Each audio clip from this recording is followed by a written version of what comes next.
दोस्तों आज की वीडियो में हम इंग्लिश के मुख्तसर सेंटेंस की प्रैक्टिस करेंगे जो सीखने के लिए बेहद ज़रूरी है। तो आइए स्टार्ट करते हैं। He is tall for his age, वो अपनी उम्र के हिसाब से लंबा है। He is a fair weather friend, वो तो मतलबी दोस्त है। He has hard of for money, उसका हाथ तंग है।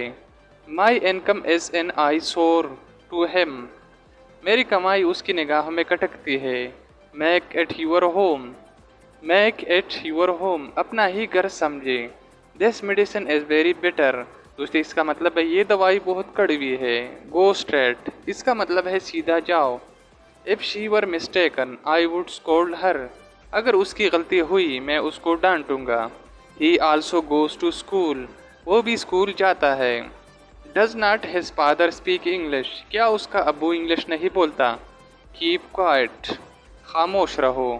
She is visor than me, वो मुझसे ज़्यादा अक्लमंद है। कम नियर, पास आओ। She had me cut the grass, दोस्तों इसका मतलब बनता है उसने मुझसे घास कटवाई। इट इज़ डार्क टुडे, आज बादल छाई हुई है।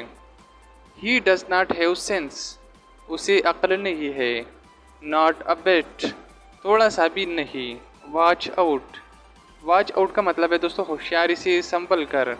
दोस्तों अगर आपको वीडियो पसंद आए हो तो वीडियो को लाइक करें, चैनल को सब्सक्राइब करें और साथ में दिए गए बेल आइकन बटन को भी प्रेस करें ताकि आपको ऐसी वीडियो मिलते रहे।